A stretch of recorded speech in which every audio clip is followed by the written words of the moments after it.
And then you can take this apart. It just comes apart real easy. And if you really want to make sure that it's steady or to level it out, you just push down. And what's not to love about that? I think that's a fantastic piece of gear.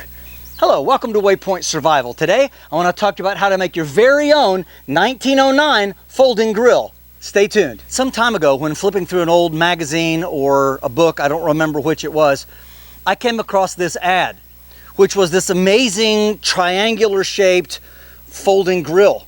And I'll put a picture of it on the screen so you can see what it looked like. And I started to think this would really be neat for, you know, not just what we do as reenacting, but also just in general for camping. So I started to look and search. I couldn't find anything online, anywhere that I looked.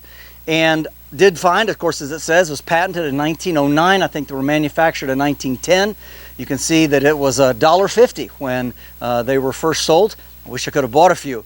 Anyway, as I started looking at it and doing some research, I thought, you know, it's not that difficult. Maybe I can make one.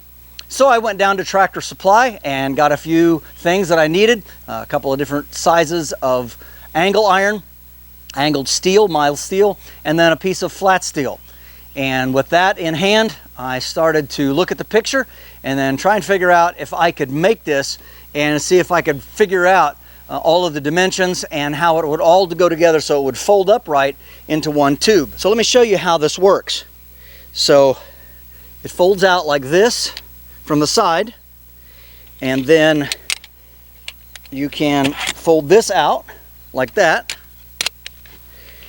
Now there are some legs here that fold up. There's 1, 2, and 3. So that gives us our tripod, and the reason you want 3 legs instead of 4 is that 3 legs will set anywhere on uneven ground. Anything that has 4 legs will rock. That's why a 3-legged stool is better. And the way these are cut, they do lock back here, so they only go so far, and each one does the same thing so that they can't just fall over. They are pointed, as you can see. So all of them have points so that it will easily stick on the ground. All right, so flipping it over, you see what that looks like, but there's another interesting little affair in the middle. And so that's what this is, right here. So what this does is this goes over top like this. You want this one on the top for support. If you put it on the bottom, it will tend to fall down and not be as sturdy. So you want that on the top. Then this has a 45-degree angle on it.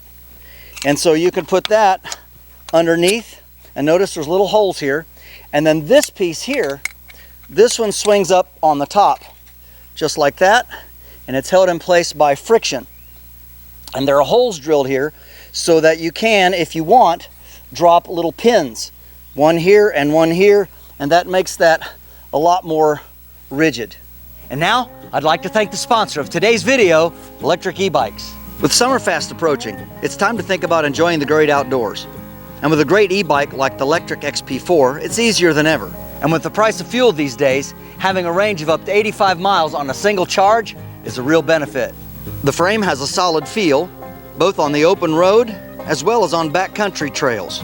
With almost 1100 watts of peak power, there's plenty of assistance for going up hills and for just plain fun and enjoyment. It has an integrated headlight, a taillight with brake lights, and even rear turn signals.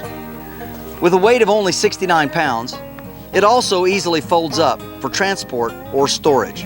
The XP4 also comes standard with top-of-the-line hydraulic brakes, which work well in both wet and dry conditions. And with an overall carrying capacity of 330 pounds, just about everyone can enjoy this e-bike.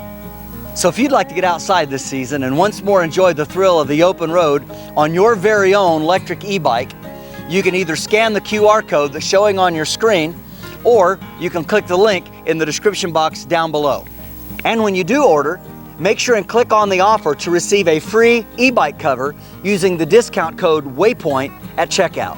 And once again, a great big thank you to Electric E-Bikes for sponsoring this video. So here we have it on the ground. We've got plenty of room for a fire underneath, and there's also enough room we can put a skillet, and also, if we're careful, we can also put a coffee pot on there. And actually, if you arrange it enough, there's another room for something small here as well. Now the original one was 18 inches and I made this one 12. So let's go over some of those details so you can get an idea how this is made in case you'd like to make one. All right, so first of all, these pieces of angle iron here are angled steel. It's mild steel. I'll put a picture on the screen of what these were, but as you take your measurements, you can see here that the total length is about 11 1/4 inches. So about 11 1/4 inches on all the way around.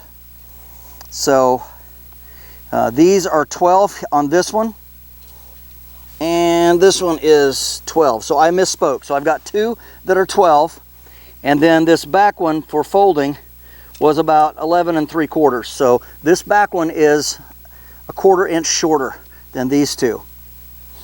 All right, so the little pins here that go together, this one just goes straight across.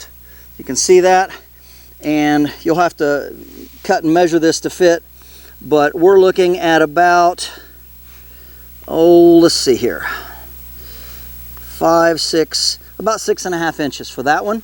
And then this one here, it runs at about 5 1/4 inches for this right here.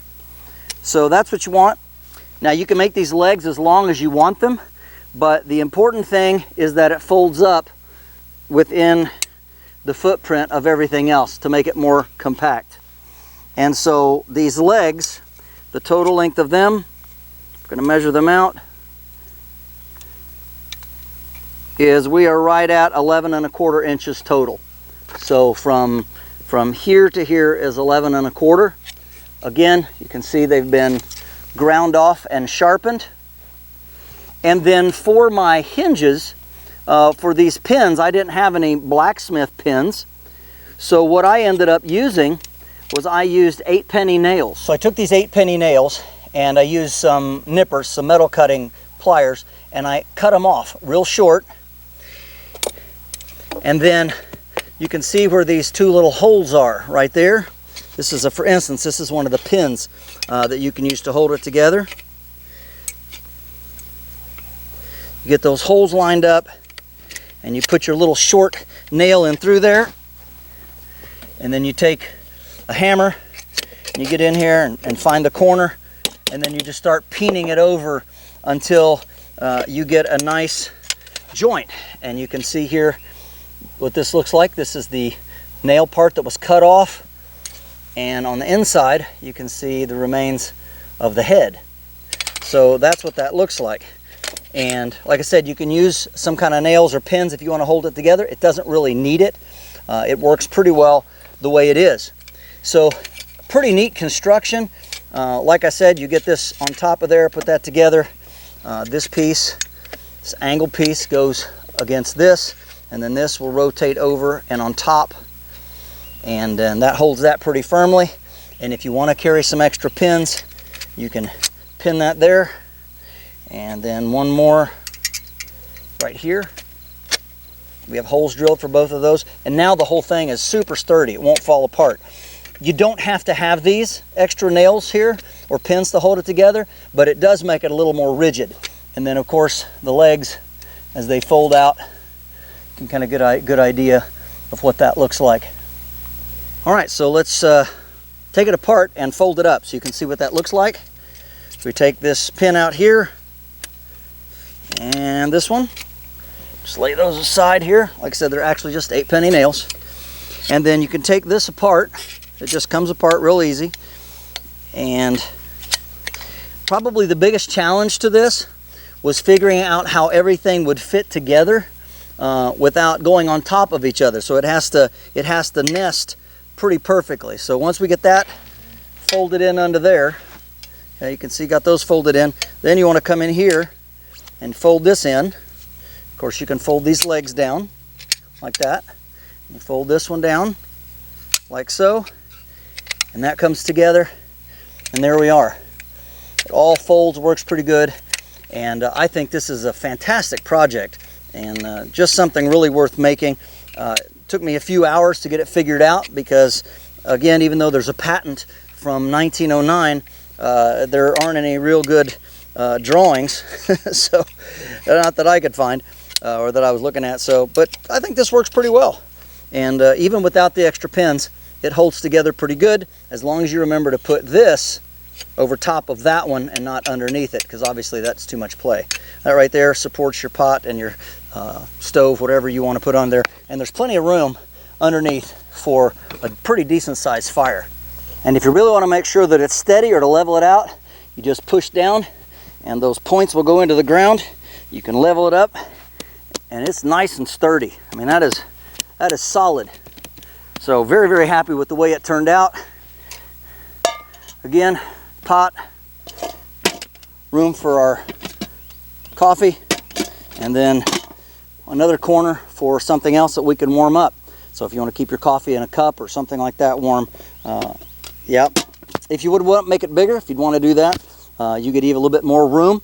I was trying to keep mine more compact, and I think this is plenty big enough. This will fit a pretty good sized skillet, and so as long as you're just doing one at a time, if you got a big skillet, that'll be perfect. But everything sets pretty level, so pretty happy with the way that sets.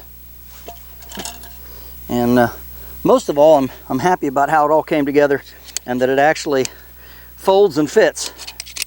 So pull those out of the dirt and fold this together.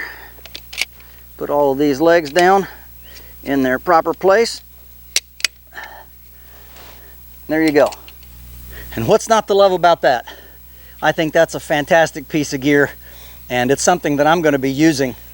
You'll probably see this in some future videos, but all the way from 1909, which interestingly enough was the same year that my grandpa was born. But it still works. It might be old technology, but you'll be hard pressed to find anything that is this durable, and something that you can make yourself with a little bit of elbow grease, or you can find maybe a blacksmith or somebody that works with metal could make you one of these. And anyway, if you do make one, I hope you have a great time doing it, and use it as you go out camping. This is James Bender for WayPoint Survival. If you like this video, please give it a thumbs up. Also, make sure and check out the links in the description box below, just under the More button. While you're down there, you'll find the links for our WayPoint Survival digital class. This is where you can train in the comfort and convenience of your own backyard the top 20 skills that we consider to be the most important from our Phase 1 Survival and Bushcraft class. You'll also find where you can sign up for the WayPoint Survival and Prepping 101 newsletter. Absolutely full of great information that you're going to want to print out and keep. It's that good, and it's totally free to you. We're glad to give it to you. You'll also find our link for waypointsurvival.com, and this is where you can sign up for in-person classes here at our beautiful training facility in Southern Ohio. And if you haven't already done so, please subscribe to the channel. We'd really appreciate it. And when you do subscribe, make sure and press that bell button so that you can stay notified of all of our upcoming videos, and we'll talk to you next time.